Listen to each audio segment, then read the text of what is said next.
I'm one of the kings of vinyl. Massive collection from the Manic Street Preachers, James Dean Bradfield. How you doing? Howdy. Good, nice to have you here. You've been just going through everything that we have over at this side of the room. What do you think? Good night ahead? No, you got some cracking stuff over there. I scraped the mould off my old vinyl, put it in, so it kind of makes you feel alive, don't it? Well, I did it differently. I went record shopping today and bought vinyl for the first time in over a year.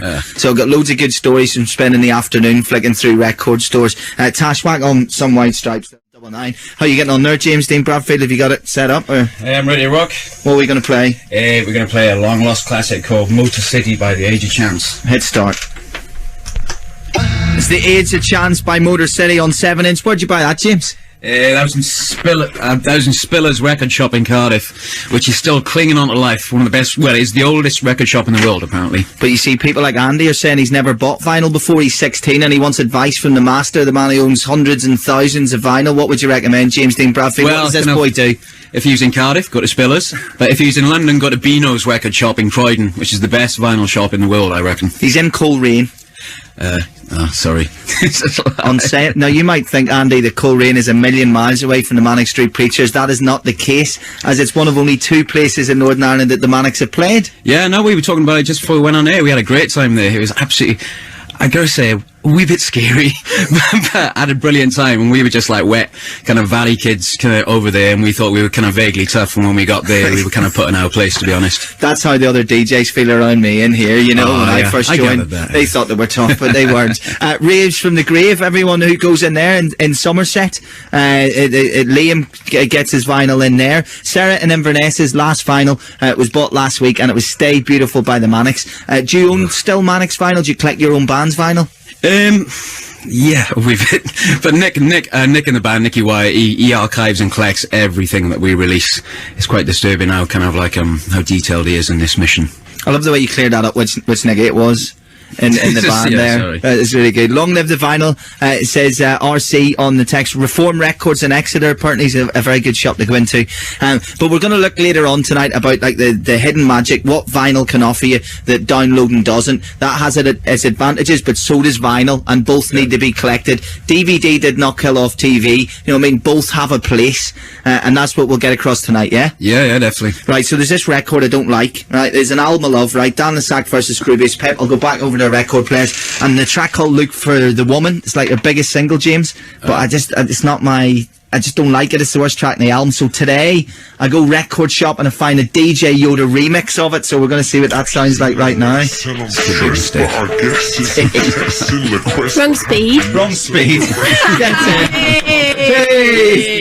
I'm tired of you. What are you reckoning? Much better than the original, isn't it? That's the edge you'd want off that Dan the Sack Scroobius Pip record. Sounds great. And we got it in vinyl today, so there you go. If you've just tuned in, it's Colin Murray and Radio 1. Everything we play tonight is on vinyl as part of a special night where loads of people are going to try and convince you to buy vinyl again, even if it's just a little bit, and support those independent record stores like Jumbo Records in Leeds, where Gareth goes. Yay! Is that where you get some of your stuff? There you go, lovely. Neil in Salisbury says Standout Records in Salisbury's really, really good.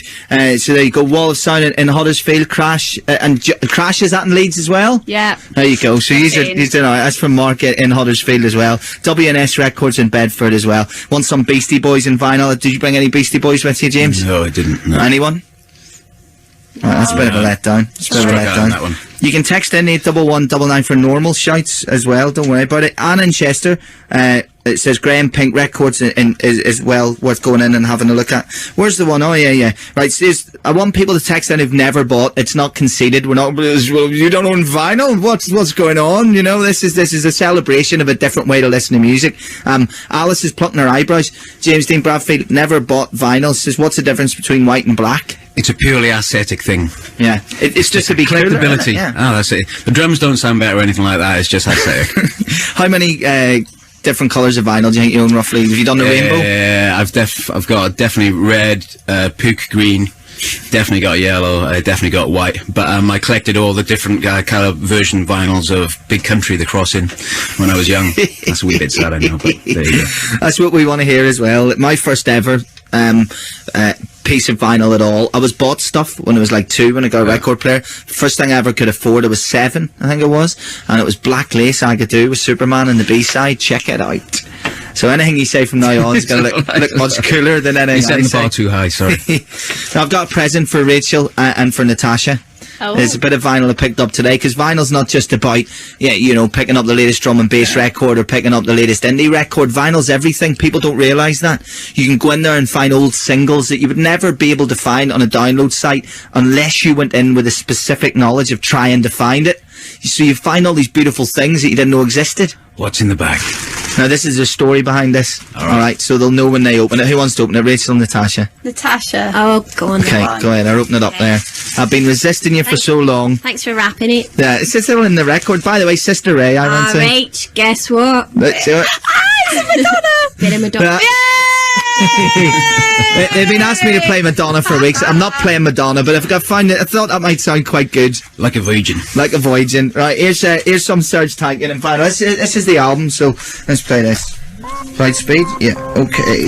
Empty Walls by Serge Tankian. You're listening to Colin Murray on Radio 1 right through until midnight. It's Thursday night. We're talking about vinyl records all evening, and everything we play is off record, which means there may be the odd swear word that slips in, because we are just picking things as we go along, so apologies if that offends anyone, as there was in that song. We'll play out for Robert, who's 19, and it's his birthday today, and he's just heading from Belfast. He's noticed the different quality, but we don't hear what you hear, so let me know what it sounded like in the radio. Is it sounding like old school? Drums sound better on vinyl. Well, what sounds worse? What do you think you lose? Because I just love the sound of it. You lose the warmth, basically. And like drums. Get in. No, you do. I know it's going to be a bit muso, but you lose the warmth and you lose kind of like the mid-range in the drums, and that's it. I'll stop there. But you get so you're saying but the drums are better. Sound Drums are better on vinyl. Definitely. Love that. Well, we asked various DJs to give us some vinyl tonight, James, as well. So Edith's actually given you a choice of two. One's kind of really crappy, but it would be great to hear, and the other one's an amazing bit of vinyl. Zane's given us old school, and Hugh Stevens is... You gave me the record, but you're just randomly in work, so I came in to get my bag, and I heard James Dean Bradfield on the radio on your show, so I popped down and say hello to James. Alright, okay. Is that okay? You're not his cousin, are you? It's the guy out of Super Furries. Yeah. I know he's cousins with someone. But it's lovely to see James in here. Do you know Spillers in Cardiff? Oh, of course, yeah. I mean, Manics have sang, haven't you, James, about the red plastic bags? Yes, from we have. Spillers We Records. used to kind of live out those red plastic bags. They were kind of the badge of honour. You were in a selective club if you had a Spillers record bag, definitely. But that was us being elitist and stuff like that, you know. There's a record store on the cover of one of your albums. Yeah, your solo Spillers. records, that's it, well. Spillers, yes. It's the oldest record shop. I'm sure James has told you all this, but it's the oldest record shop in the world, you know. And you go in, you find there's loads of vinyl and there's all the records. So I've brought you in a band from Cardiff, funny enough. Okay. They're called The School. What colour? It's pink vinyl. Get in, pink vinyl. You don't get pink MP3s, but it's pink. And they used to be... Well, the lead singer is in a band called The Loves as well. There's 1, 2, 3, 7 of them. And, You can't do that. You can't do that with an MP3 when you don't know how many people are in the band. Bluff it by looking at the cover. That was great work. Thanks very much. So have you heard these, James? Yes, yes. Okay. Do you want me to press play? Yeah, well, it's old school. Just I think it's on the right RPM. yeah, we've had a few mishaps so far. So it's The School, and it's called All I Want to Do. Perfect. And I'm hoping it's coming up. Here we go. Does Nick Berry get the rights for that? Because it's EastEnders theme tune. Oh, people say it sounds like EastEnders theme tune, and I hope that doesn't, annoy the band. no, It's a good thing. It's a good thing. It sounds a wee bit like kind of Tracy Ullman when she put out records on Stiff Records, but it's got a beautiful, sparkling pop sensibility to it. You just believe them. No, I thought it was a great record, but I just think the EastEnders reference is needed. Other people thought Black Beauty. Kim's 13 and she had no respect for vinyl. She didn't know what it was when she went through her dad's record collection, which I think is the way most of us discover vinyl. And she used to chew it and ruin all his best records, and now she's like, I've got over that. A lot of people's first vinyl, maybe around my age, like Neris in Cardiff, says it was Paul McCartney and Rupert de Burgh, Frog Chorus. That was massive in vinyl. James, did you ever pick that? I bought the Pipes of Peace by Paul McCartney. Love it. Alternate picture disc. What's that big? Don't make me wait, don't make me wait. Evaporate. Yeah, get in. Oh, very good, very good. Right, we're going to play some gold vinyl now, something a bit newer. We should point out to people who don't buy it that you're picking up vinyl for like 99p, £1.99. It's not like, you know, if you buy gold vinyl, it automatically costs 20 quid or anything like that. So it's your pocket money, really. Can get you something that you can hold in your hand and you can read, and it's got artwork and all sorts. Tangible. Yeah, gold vinyl coming up on your ass now. Good crack-a-lackin'. It's Hot Chip ready for the floor. 99p gold vinyl. And as for Bruce, driving from Leeds to Stockport, says, thanks for bringing vinyl into my car tonight, it's been nice. And Kathy, whose dad lives really far away, and she says the sounds remind her of her dad's. Really nice feeling to have as she's driving along. Right, tonight we're going record shopping with Soulwax and Lethal Bizzle. The likes of DJ Shadow and James Dean Bradfield, who's live in the studio. We're going to try and remind you of the magic of record shopping, which I rediscovered today, as I was saying, James, by doing it. Because I actually, the merits of downloading for me are as follows. You can go into a genre and it's all there, and you can click through little 30-second clips, and I think that is magic in itself. And you can discover stuff you'd never buy, but actually physically going through the records and buying stuff at times out of acts of faith. Well, kind of like, you know, when I was young, kind of like, say, if I wanted to buy the Wedding Present single or the Big Flame single and I didn't have enough money, I bought the single which had the best cover. Yeah. It was that kind of like, you know, it was like having the physical response to the thing you were buying as well. So that's kind of what I miss, I suppose. Also, we talked also about artwork and stuff, but you can go in and get really old stuff now that is completely different than just downloading it. Recently, the Beatles put all their stuff up on iTunes, and you can go on there. And I think as far as old stuff goes, I own all the Beatles stuff either in vinyl or on CD, and I wouldn't have it any other way. I can't imagine ever listening to them without opening something up. Well, do you think playing certain acts, kind of like, you know, through an MP3 or something, is heresy, so to speak? I just think the older stuff was never made it was never made in MP3 format. It was, you know, I'd rather the White Album, even if you think of that. So you think it's a sin? No, I don't think it. I think in discovering music, it's got a really good purpose. I'm going to fight the corner of it tonight. No, I kind of agree. So tell me, you'll know this as a musician, right? Here we got a mono record I bought today, right? It cost a few quid, I have to say. This was $8.99, right? Yeah. But it's the original Parlophone release of Twist and Shout by the Beatles, which we're going to play now. And it's in mono. Who won't be able to hear it, James? I'll just go over and put it on. The listeners? You'll hear it in normal stereo, won't you? Will you hear it in digital? Does anyone know? Is anyone even going to hear this? You're asking a musician. We're always the weakest link in the chain. Jesus. What do you think, Rachel? Who do you think will be able to hear this record? Anybody who has right end speaker. So you might need to fiddle about for a bit, and if we lose you when this is on, then just tune back in a couple of minutes. This is the original 7-inch, and it's scraped in second hand of Twist and Shout by the Beatles. Third record at the wrong speed. I'm doing this one again from the start. It's just shut up, all you sniggering in the corner, Bradfield. See what you won't even put yours on. I put mine on. I did. Yeah, but you aren't gonna. I don't want to put it on. My union wouldn't let me. Here we go. How amazing did that sound? Brilliant. That's Twist and Shout on vinyl from the Beatles. I'm having problems because, James, this is some sort of... It's the Block Party album. I want to hear the difference because the Prayer's such a massive sound. I want to hear what it sounds like in vinyl. I can't find it. Right, is the picture this side A or side B? I reckon the black side is side A. Hold on, that's my Beatles start, Nicky. Okay, let's have a look here. Wait a minute. Come on, I think I got this. No, you got it wrong side. Swip it over. Picture this side A. I wouldn't know. I should have bought me glasses. There's no rules, is there, really? Try about there, James. Good finding the groove. Good. Hey. It's a doozy. Sounds like a different record to me. I didn't know how long was left on it, and James just walked over to it and just went, "About a minute, I think you've got that." As a proper vinyl expert in the house. Brett in the north says, how much is the most anyone's actually spent on a piece of vinyl? And what we're doing tonight is playing the whole show off vinyl. No effects, no sweepers, no beds, no MP3s, because we're going to try and explain to you, and we got a documentary coming up after 11, which is really exciting, going shopping with Soul Wax and Lethal Bizzle, why it's worthwhile the odd time ban a record in your local independent record store. It makes loads of sense. It's got loads to offer, as does downloading, but so does buying records. And James Dean Bradfield is our guest tonight, and is just mucking in, writing well. What's the most you've spent on a record? About £60. What was that? It was to buy a June Bride's mini album. I spent the most today, actually.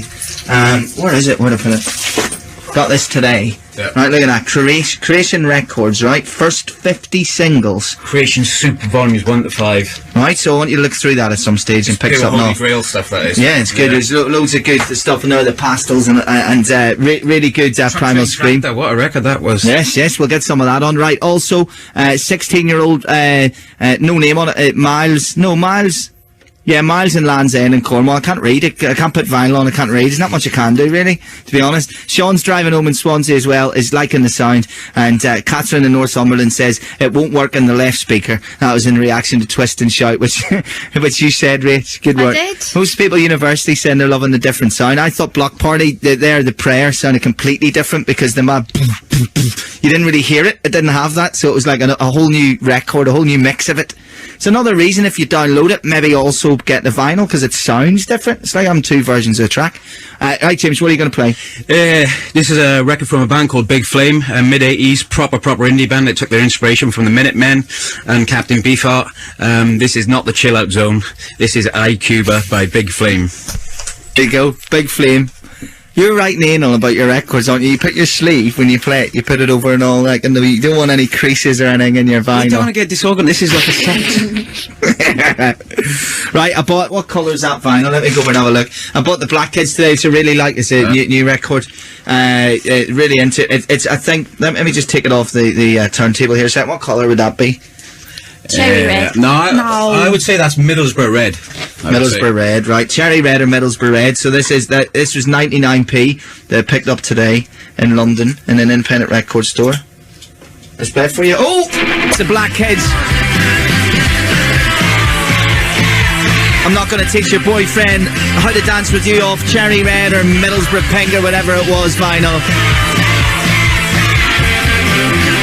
Smart Jacob, who's 16, points out that you won't be playing everything off vinyl tonight unless you've had your documentary on buying vinyl pressed on the vinyl, which would have been genius, but we didn't get that done.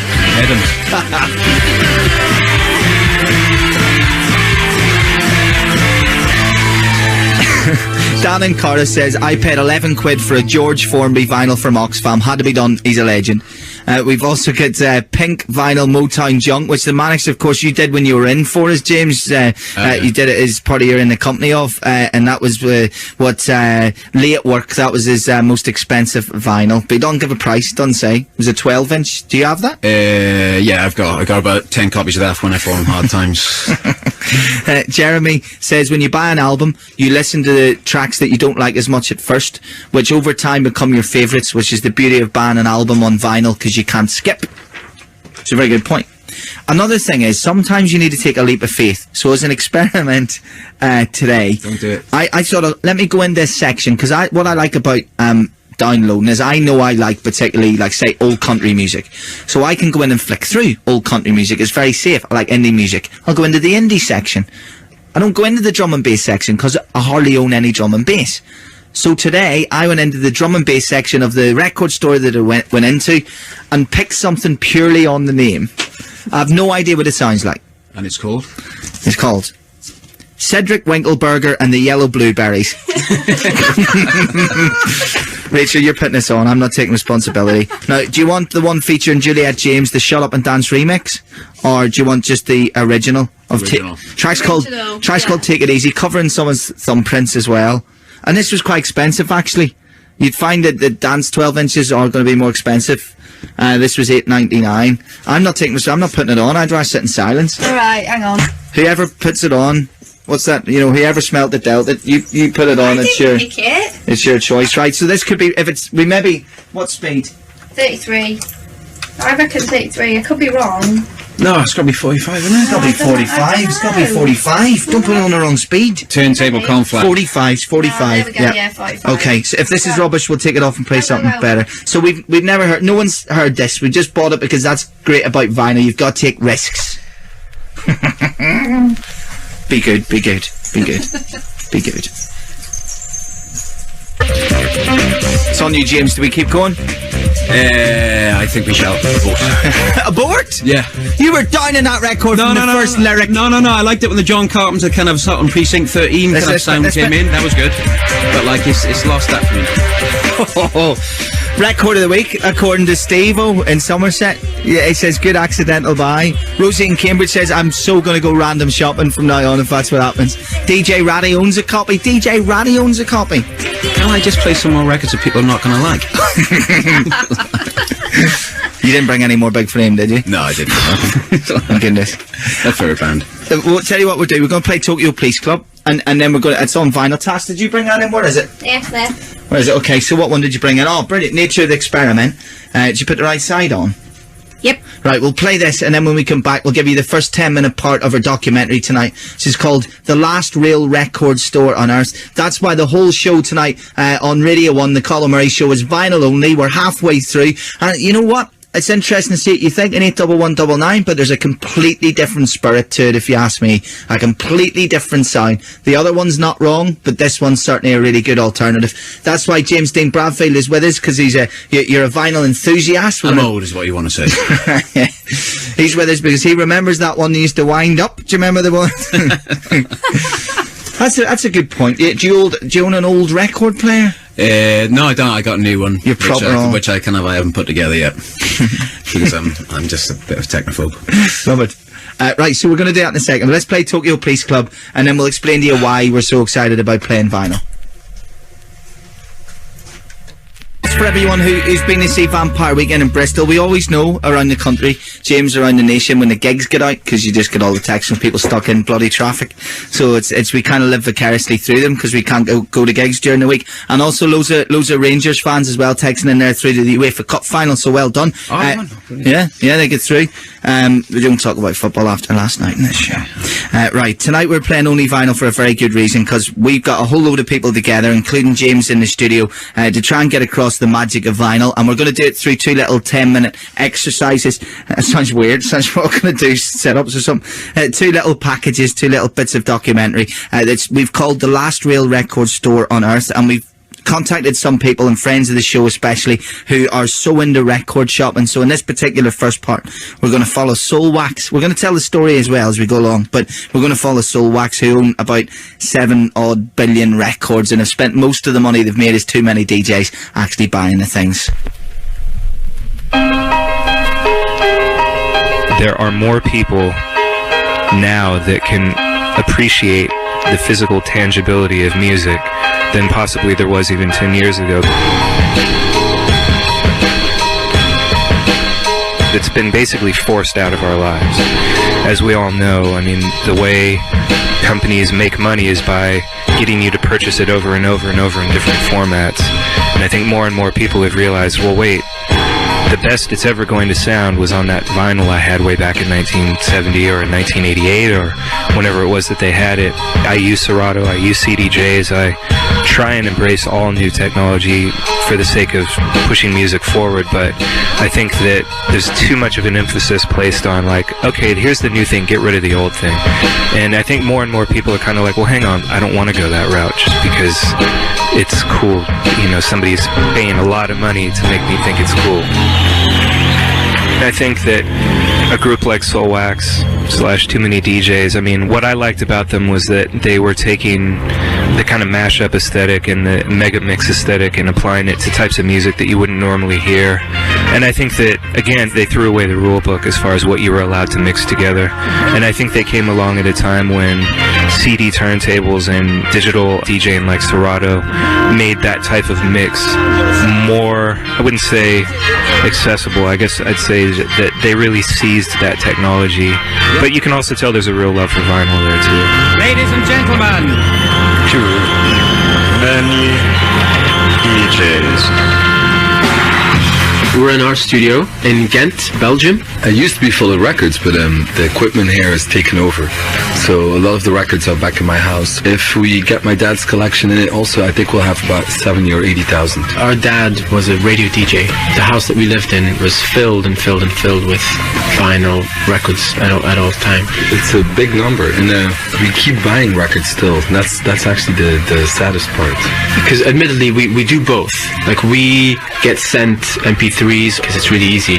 But on the other hand, I think there's a lot to be said for actually listening without doing something else at the same time on your laptop. So shall we put the 80,000 in your house then?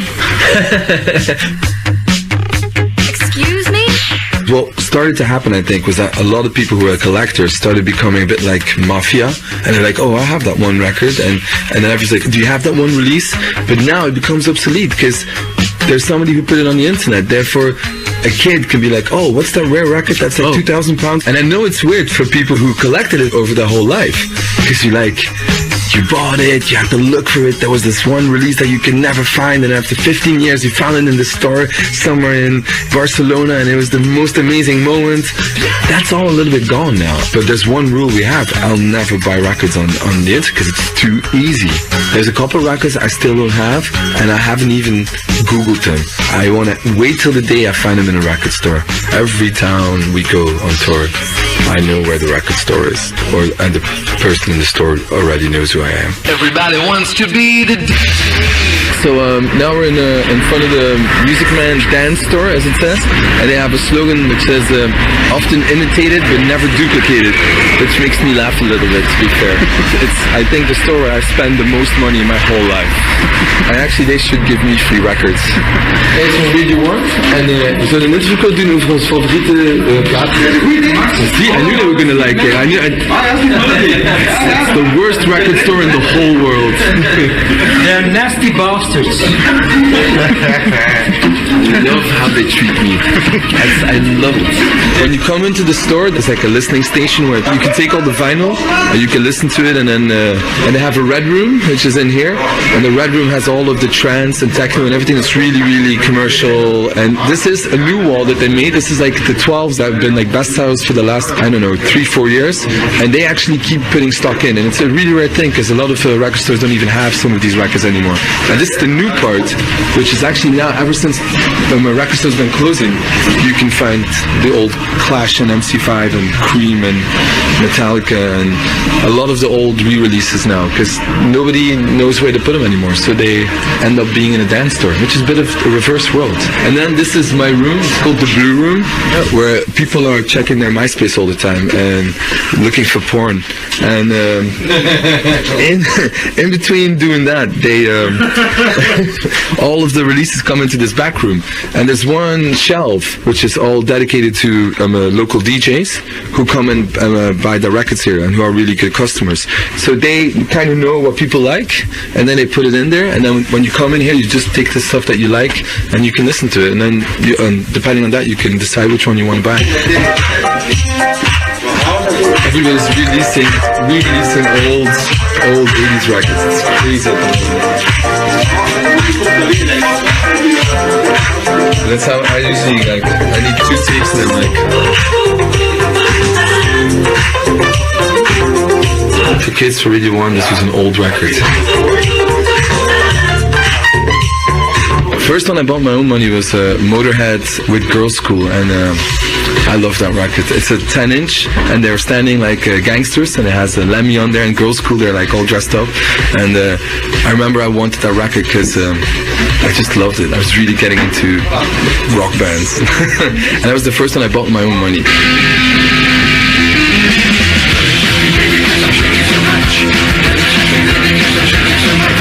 First one I bought was Rat Rapping by Roland Rat, the 12-inch, the extended version. It was a big record for me, a huge influence on songs. The stuff you hear that you don't like influences you as much as the stuff that you do like. It's quite funny that, like, right now, Steph is selecting a lot of tracks that, because a lot of people are friends, they've already sent us the tracks, so we have them, but we don't have them on vinyl, and having them on vinyl is a big issue for us. It's like a big thing. I have this theory that people who work in record stores, and I'm always afraid I'm going to end up being like one of these people, or people who have a hard time interacting socially with other people normally. People who work in record stores are weird. Vinyl is gonna stay. I'm sure about that. The sound quality is better on CD or MP3, and it's more sexy to play with vinyl, and that's very important, I think. Hell's sleeves are getting more and more pornographic. I am taking a pile of records now, and I'm gonna pay for them, and have that feeling of like, oh my god, I'm one of the luckiest people in the world. I can still keep doing this. It's a bit decadent. I'm buying 7 records of the same guy just because it has 7 different sleeves. Sometimes in the tax man, I have to have really big discussions about my vinyl habits. They're like, well, why do you need to buy all these records? And I'm like, I need it because for sampling. And I still have to justify. I'm 37 years old and I still have to justify why I'm doing this. Thank you very much. Yeah. I do think the buying of records has influenced everything we've done, but everything. From the day when I was 10 years old and I bought that first Motorhead versus Girls' School record, that actually gave me the confidence to go into this dark store and like go in and like every week look at these records, and like maybe with the little money I had to buy my own records that my dad wouldn't have. And all of that has influenced me. And like what I listen to now, even in the record store, you listen to records, but there will be something in there that's going to end up at some place, in some DJ set, or in some mixtape, or I'll get into the guy and I'll be like, come on tour with us, or I'll say to somebody, wow, that 12 is amazing, or like, there's always something that comes out of it. The whole ethos of the first album was trying to push sampling forward, you know, and it sounds quaint to discuss now, but at the time I felt within hip-hop, after Large Professor and Premier and Pete Rock had kind of really pushed the ball forward in 91, 92, for a few years there it had started getting kind of stagnant, and I wanted to just basically throw away the rule book and just use things from all over the place. I mean, I sampled a lot of films off a videotape, I sampled some cassettes. I actually sampled Metallica off of a cassette, and only because that was the medium that I had available to me to use. So a very current record at that time was the Bjork record.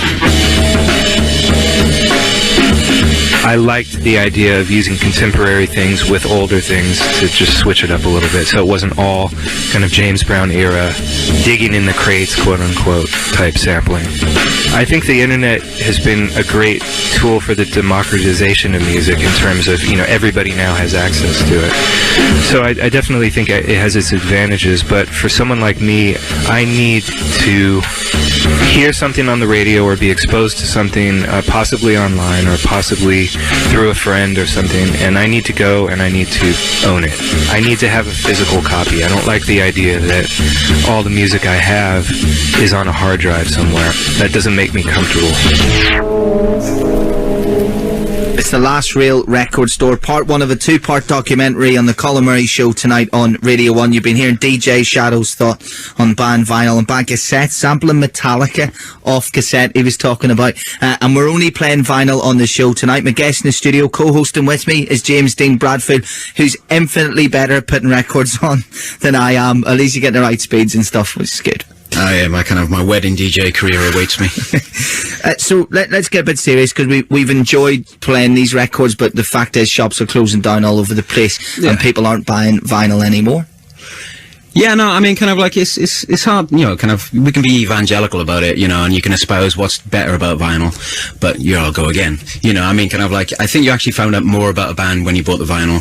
You actually read the details on the record, you got into who recorded it, where it was recorded, and like, you know, and the clues in the artwork, the general aesthetic nature of a band, you actually understood what the band were about, because there was so much information on the sleeve in terms of the cover artwork and the way they looked, etc., etc. So we actually felt like you were getting into a band rather than just music.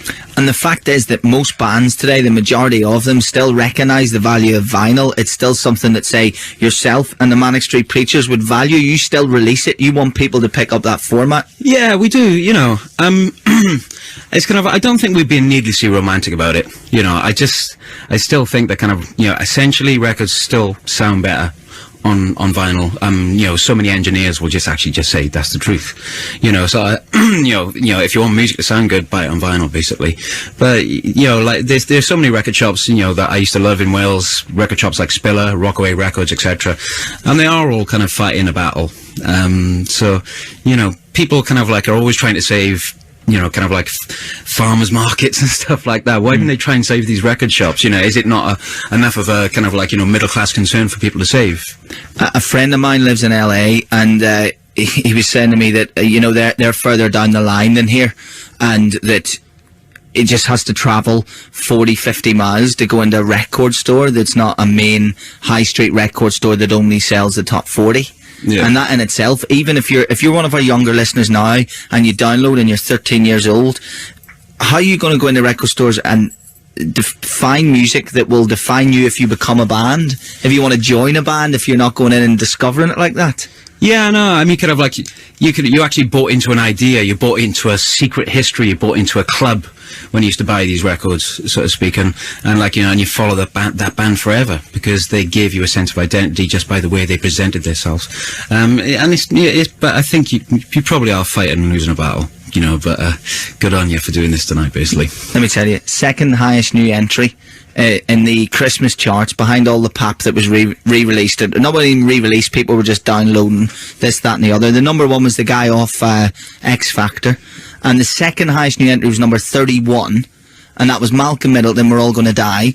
And it was because of listeners of this show. Well, I just bought that album 2 days ago, actually. It's a great record. No, it is. But kind of, he's not a party piece. He's not, which is why we wanted to change things. It's drenched in melancholia, but I like that. So there's 1 million people over a week, just over 1 million people over the week tune in between 10 and midnight. Okay, yeah. Different listeners. So I don't know, it could be 200,000 listening now, there could be 600,000. We don't know. We only get a weekly figure.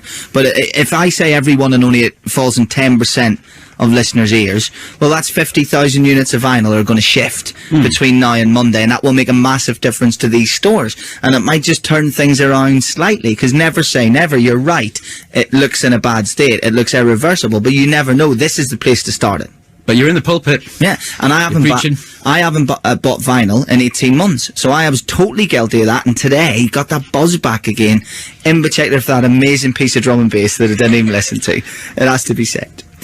Do you want to go way over there and pick some vinyl for me, and you can whack it on?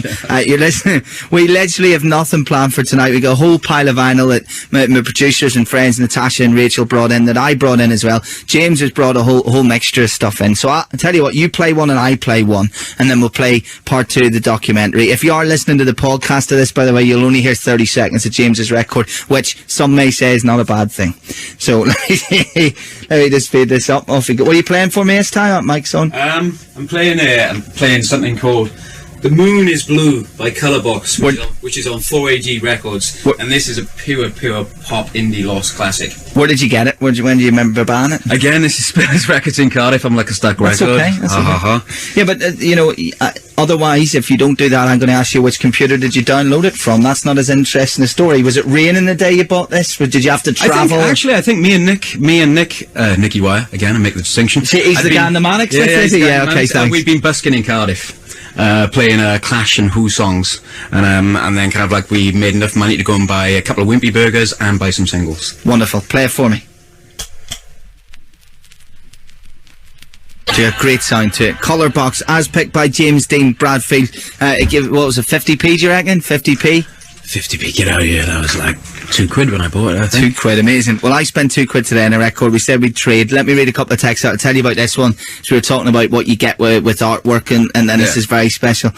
Lee in South Wales says, funeral for a friend, got Roses for the Dead in the top 40 on vinyl only, which is good. Brian Edinburgh says, artwork and credits on an album tells you as much as their music itself. No, I agree completely. He says Pink Floyd, Metallica, Snoop Dogg, S Club 7, sleeves tell a lot. You gotta look at them. Sarah in Inverness says both Inverness record stores shut down, and now we have to travel miles to get vinyl, so this is hopefully where the rot will stop. We definitely should just make it more of a common thing of playing vinyl most nights. So we got a record player there. It's just lazy not to lean over and do it. And you've had the practice tonight, and the next time will be perfect. A bit more. Also, John in Hurt says, dead impressed with the documentary. Still half of it to go. He says, I've loved everything Shadow has done by constantly pushing the levels of hip-hop. True legend. We've got Charlie, who's texted in from Durham. Nothing to do with records at all. He's just enjoying the show, so I should tell you, everything's coming off vinyl. He's just found out that he's going to be an uncle to triplets. Oh, there you go. Buy them vinyl forget buying them baby grows. Got to get him a 7-inch. Simple as that. Lee's only 7 hours of his night shift left to go, and he says you can't beat that vinyl sound. He's enjoying it. He's just ordered a record now on 7-inch, so that's really good as well. And Colin Lester says he's got the complete collection of Rainbow, the rock band, albums from the 70s, and he still listens to them. Do you want to do cassettes next week? No. I'm happy for them we're alright for them to go, aren't we? No, I love cassettes. No, come on. You can't chase both. You can't fight in both fronts. It's like you haven't got the squad to fight the European Cup in the league here. You have to pick one. We can't. Fair enough. Alright then. I don't have any love for cassettes. Do you have a cassette? Yeah, I still got lots of cassettes, yeah. Feel another night coming on. Love a good mixtape. Good mixtape. Makes you a mixtape. That's good. But you still can buy blank cassettes and work away. I don't think I want to ever go into a shop and buy something on cassette. No, because you used to get the extra track on the cassette album, see. But you get on the CD now. You get those bonus track. Whatever. Right, I'm going to play MV Core, Wires and Wool, and then we'll play the second part of a documentary. So what happened here, James? I've only ever downloaded their album. They came out this year, which I think is amazing. And I played them quite a lot in the show. Story Problems, my favourite track, and this as well, Wires and Wool. So I find this £1.99, right? And I open it up, and they've signed it personally in the inside. See the love and soul in that purchase. And that's just one record that means so much more than the whole album downloaded, because as somebody said earlier, you can tell so much. So they've obviously just signed 500 of them, put them out in independent record stores, and I'd say you're not going to find the signed one in the big stores. You're only going to find them in those smaller stores. They might not have the big flashing sign of the dog logos, or they might not change their name to something nobody can pronounce, but you go in there and you spend the time searching, you're going to find things like signed copies, hand signed. This is none of your printing it up cheapo lark. This is hand signed, Stephen Faden, by some of your favourite bands. It's amazing. Tash just tapped me in the shoulder. Stop talking such shite. Play the record. Here it is.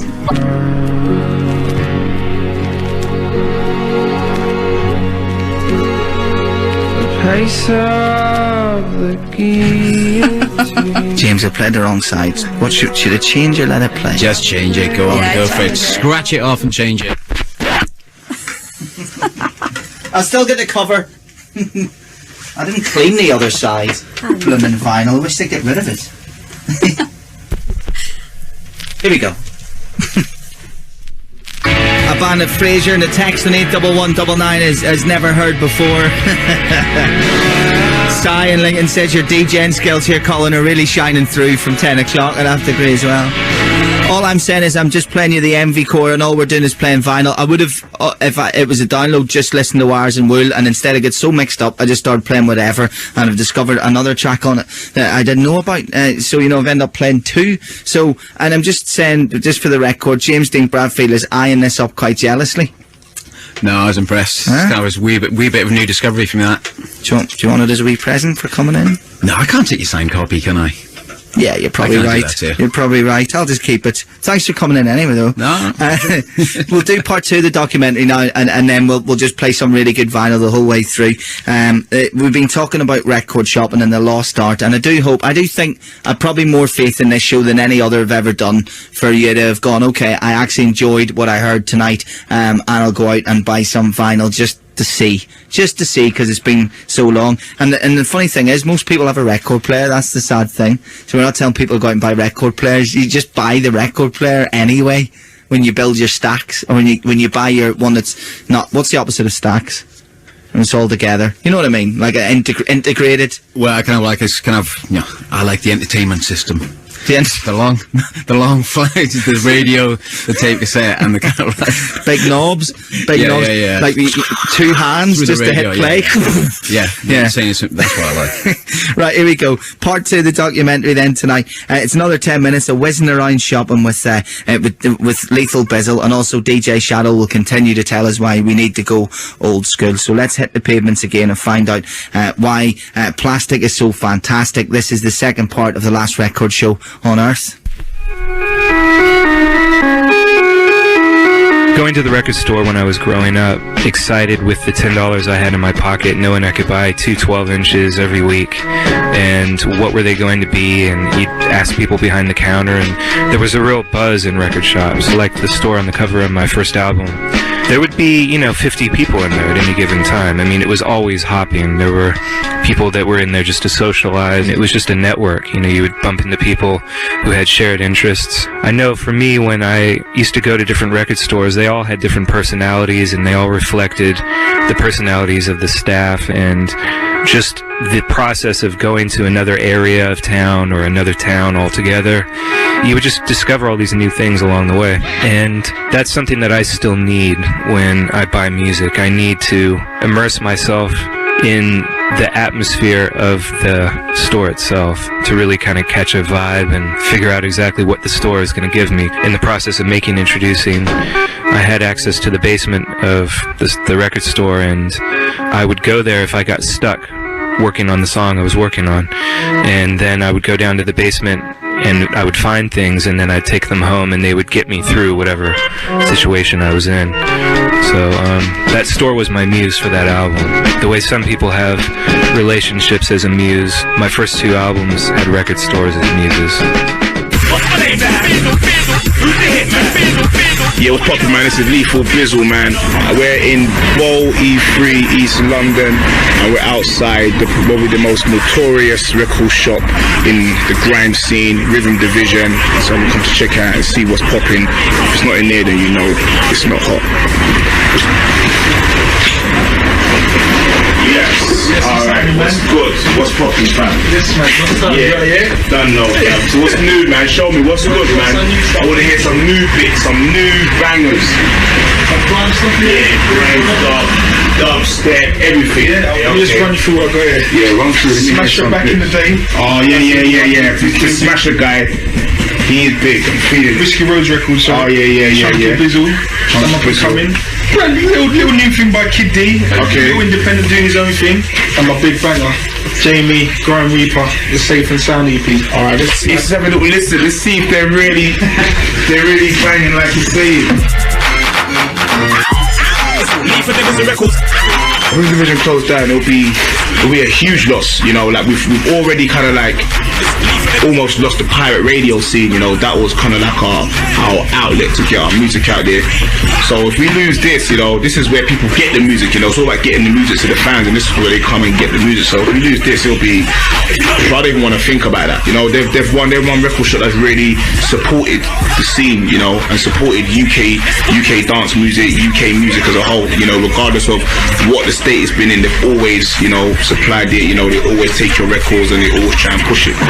I remember when I used to come here back in the day, come in Saturdays. Before I was big, I used to be a DJ, so I'll come here on Saturdays.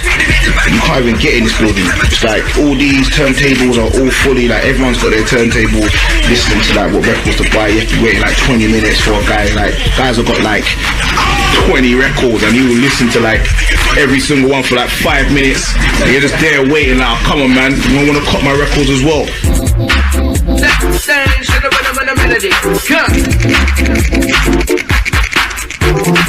My first ever record I ever bought was a track called Melody by Master Steps. Yeah, that was a big tune. That was a massive record. I bunked school. Sorry kids, don't bunk school. That was that song that made me say, wow, this is cool, man. And I remember it was like $7.99. It was like a red and white label. That's right. I still remember, bro. That track there, like till this day, it's one of those tracks that's ahead of its time. What people need to understand is vinyl is so important. DJs are so important.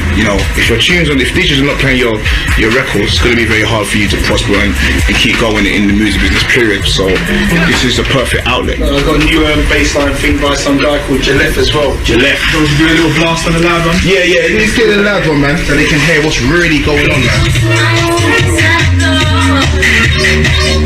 And like, you heard the track called that T2 track, Heartbroken.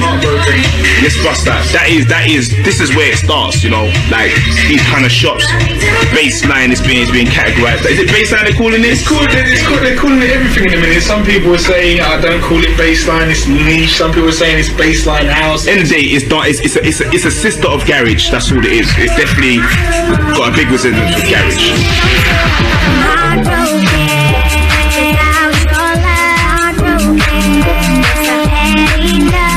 I get a lot of like kids coming ask questions like, if I do a mixtape, will I be able to leave it in there? How do I go about it? Which channels do I take? And it's good to like explain to them, and then they come back with their product and like we're able to market it. So no, they definitely do need somewhere like this. Yeah, definitely. I used to be here all the time, and I'd just be phoning around all the record shops. Like, yeah, I was like doing my own distribution, you know, because at that time it was just like, you know, rather than paying someone else to do it, I'll do it myself and do it properly. That was what we used to do. That was our hustle. Like Wiley, everybody done it. Dizzy.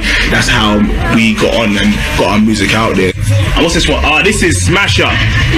This guy here, we used to be on Pirate Radio together. He used to be a DJ, but now he's kind of converted to an MC rapper, and he's going places, man. This track in particular, what's special about this? He sampled nearly every single classic garage or grime song in history, and it's kind of like used it in his verses. Even he sampled even one of my songs, so I'm in there, so I felt a bit proud. So big up Smasher.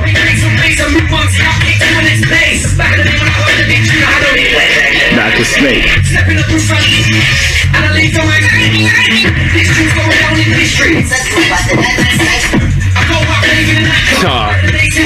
This must have taken it ages to do this song, like to put that together. To do that must have took ages. That is props to think of that, because that's hard work. Oh, cool. This guy probably one of my favourite kind of vocal producers back in the day, and glad to hear that he's back now. Agent X.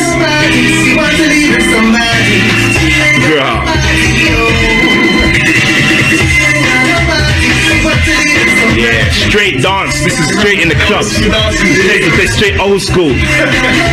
No violence, no fight. Everyone just having a good time. Coming back, man.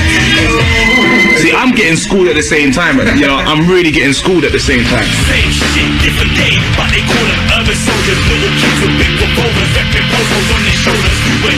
Working with people like the Gallows is really kind of like open my mind up even more to different sounds. You know, I never take nothing for granted now. I'm always willing to listen to new stuff, you know. Like I love music, man. Music is in me, you know, and I think that's what a lot of this scene is about, you know. It's about people just grafting for themselves, believing what they're doing, you know, like just doing it for themselves. Sometimes you need to come to the record store, you know, they've got the system here, play it, hear it loud, you know, when you're online, you hear it and they show like a little snippet, you come in, you can listen to the whole song yourself, you know, get other people's opinions, you know, and it's more of a variety, you know, everything is there, you can come here, you know, and you get old stuff that you wanted to get back in the day, so there's so much more advantages being here in person rather than going online. There's so much stuff going on, man, you know, there's so much new stuff going on. It's been inspiring to see so many different sounds and people are doing what they want to do, expressing themselves how they want to express themselves, you know, and I think that's important as an artist or a producer or whatever, you know, expressing yourself how you want to. And it seems that people are doing that more than ever now, man, and coming back here kind of proves that, so it's been a worthwhile visit, definitely. Guess who's coming? DJ Shadow. The digital download phenomenon didn't really strike, well, it never really struck me, to be totally honest, but it didn't really exist until about 7 years ago, I'd say. So for 28 years, I was used to going into a record store, touching the vinyl, reading the liner notes before you buy it, looking at what record company it is, and in certain places you have the opportunity to actually play it and hear what it sounds like, and you can preview songs on the internet and all that, but I think the main difference is just, it's a physical commitment that you're making. You're taking the time to go to a store, You're looking through the racks, you're finding what you want, or in certain cases, taking chances. In terms of the future of the record store, I think much the same way vinyl has persevered despite all odds since the advent of the CD, and will probably outlast the CD at this point. More and more people are interested in just skipping all of the stuff that's come after and just going back to the source with, a good solid turntable. I know this all makes it sound as though it's a generational thing or a generation gap thing, or like, let's bring back the past. To me, it's not really about that at all. It's just about choice, and I think that I prefer the sound of vinyl. Now approaching midnight. If nobody's going to sell vinyl to you, if anyone's going to sell vinyl to you, it's going to be DJ Shadow. There you go. That's been a documentary, The Last Record Show on Earth. I hope you've enjoyed it. We've still got 15 minutes of the show left to play records. I think that sums it up there at the end there, James. Shadow just saying it's about choice. Not saying don't download. You move with the times. It's got its advantages, but it's the choice of just being able to do something special that you can only get with vinyl. I think it's a chance just to be a bit more obsessive about something as well. I think obsession is as important as talent or kind of passion. To be obsessive about something is really, really important. Talking about that, I've got a choice for you now as we play more vinyl. Edith has got just like a vinyl collection built up of stuff that she grew up with and then stuff that she's bought as she got into different types of music. She couldn't pick between two, and she would like you to do it. Okay. So you can have Window Licker, A Fixed Twin. Oh, jeez. Okay. Or anything off Rumours by Fleetwood Mac. Well, kind of like... I think I'm going to be kind of like topical because, like, obviously they used the Clinton campaign used a song off Rumours for their kind of campaign trail song. It's which one is it? Which song did they use? I can't remember. I'll tell you in a sec. It wasn't Never Going Back Again. No. Was it Go Your Own Way? Yes. No. Was it Don't Stop? What do you think? Don't Stop. It was Don't Stop. Thinking about I think it was, yeah. Don't stop thinking about... Here, James, it's track 4. I might get this wrong. So you have to come over and save me if I don't do it right. 1, 2... Is it that one? Here we go. Oh, the thing. Are we there? Yay! Get in. Yes. Get in. Good choice, James. Liking it. Someone texted in and thought that was status quo. I'm extremely ashamed. It's alright, now. Ian in Bournemouth, Bradfield, Plunkett and Greencastle's turning 18 at midnight. He listens to the show all the time. He wants to hear Paranoid Android by Radiohead and vinyl. We didn't bring that, but we can do it for you. We'll do it one day next week, because, we got to use him a little bit more.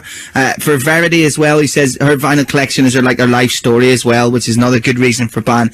As you flick through it, some memories, which you can't really do on shuffle on an MP3 player. And Alex in Reading says, at his 16th, I played my parents' vinyl and that completely clicked, and I understand what it means. Now, listen, what we're going to do, James is going to play a record, then I'm going to play something, and whatever time's left is Madonna time, girls. Yay! Alright, hey, hopefully it's about 30 seconds. James, what are we going for? It's one of my favourite indie pop singles from the 80s. It's called Therese by the Bodines. Alright, whack it in. Produced by Ian Brody. Sounded amazing. Sparkly indie pop. Bodines? The Bodines. What's the track called? It's called Therese. And she's pretty. The girl on the cover was kind of like we were all in love with her when we were young and everything, and just kind of it's written Therese in lipstick with a little cross. Love it. Do you like Grandaddy? Yeah, sometimes. Yeah. Good. Well, hopefully this time. Actually, of all the crackles tonight, the end of that was the vinyl crackle on I loved. Everything you've heard tonight in the show has been on vinyl, and that's what we've been talking about. And James Dean Bradfield has been our guest. Thanks so much for giving up your night and coming in, mate. It was a pleasure. I've achieved one of my ambitions, play a big flame record on Radio 1, so I'm happy. On 7, your own as well. That was an honour and privilege. Thank you very much. Well, thanks for coming in, and it's certainly been a really good night for us, doing something a bit different. Thanks for all your texts in 81199. We're going to be back on Monday, of course, at 10 o'clock, as usual. No break for us in these bank holidays, and we're going to be in the company of the future heads, so make sure you tune in for that, and loads of good new music and loads of alternative classics as usual, just like tonight, only it's been off vinyl. So I bought a present at the start of the show for Natasha and Rachel. It's weird because we can't do back timings. We usually know how long the tracks are, but we don't. But from now up until about 10 seconds to midnight, do you want to hit it, Tash? Yeah. Here's your Madonna at long last. Hey. go, Madonna and Like a Virgin. That's going to finish off the show. You get about another 10 seconds of it, so make the most of it, girls. It's the last time. And you're mine. Right, we'll see you back here then on Monday. We're going to be in the company of the future head, so it'll be nice to have you back for that. Enjoy your weekend, no matter what you're doing. Stay safe and have fun, and we'll see you back here on Monday at 10 o'clock when we may even, just for the sake of it, play some more vinyl. You just never know.